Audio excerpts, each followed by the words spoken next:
Today we're going to be talking about perfumes from the Mayar line from Lattafa. Some of them are underrated and one of them was quite disappointing. Now I'm almost done with this juice. As you can see, used to be one of my favorite Lattafa perfumes. This is Lattafa Mayar. This is said to be inspired by or due of the mugler Angel Nova. It's a very lychee, fresh, raspberry forward scent. If you want an everyday, fresh, in and out scent, this is it. It usually comes in a container like this. As you can see, it's kind of dented. I was actually throwing it away, and then I remember that I had to film content. It comes in a container like this. Usually, you see it perched in here like this, and then the container covers over it. I would say that for what it was at the time that it was, this perfume was a 9 over 10. I bought about 4 bottles of this and now I'm kind of tired of the scent. Moving on. The next flanker was the Lattafa Natural Intense. This is how it looks like, quite opaque as compared to the others that were transparent. It literally gives the same vibe of the Giorgio Armani's Acqua di Gioia. So this is perfect for like a casual day by the beach. You're just kind of chilling, nothing too intense. It's pretty chill, pretty fun, very, very fresh, very, very airy. This is my second bottle. It is a compliment getter. I will give it that. People don't really talk about it that much, but it performs quite well. I get about 6 to 7 hours on skin, and then on clothes, it stretches for another like 2 hours, and then it kind of becomes more intimate. This is not a beast mood like project smell me across the streets kind of perfume, no. However, anybody who is like in 2 feet away from you will say, what are you wearing? You smell so good. And it's going to keep you smelling fresh all day. So if you're looking for a very, very fresh spring, summer, chilling by the pool, chilling by the beach kind of scent, that is the vibe that gives. I would say that this also kind of gives like a mint julep kind of vibe, you know, with the cucumber and stuff like that. Yes. Last but not least is a Lattafa Cherry Intense. It was highly, highly, highly anticipated. I remember when I first saw this was in 2022. I saw a teaser of it. I think at that time it was only available in like, I think the Philippines or something. When I saw it, I was like, ooh, I have to have it. Cherry is not a note that I have explored at the time. I had not explored a lot.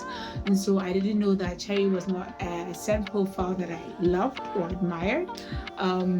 Prior to trying this, I had tried, you know, the Lost Cherry by Tom Ford. I had tried the other dupes of, you know, the Tom Ford Lost Cherry. I tried the Electric Cherry. I tried other perfumes that had like a cherry note in it. But for some reason, it was just not happening for me. I'm expecting, you know, like the Moschino Cherry, like a candied sweet cherry.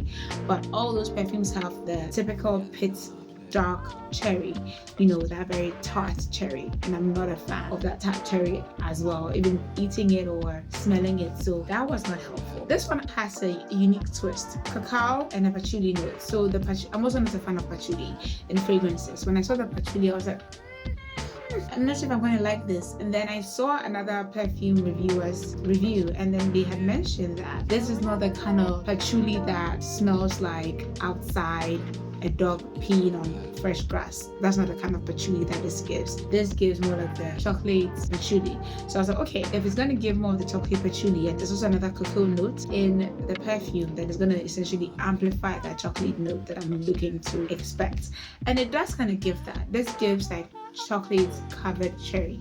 However, not necessarily like a fondue chocolate covered cherry, but rather almost like a cocoa powder. So you almost like you have like a cherry jam and then you sprinkle cocoa powder on top of it. That is the vibe that this gives. It's not a bad scent by any means, by all accounts. It's not a bad scent, I would say that. But yeah, it's not a bad scent, but it's not my cup of tea. I would not be repurchasing this.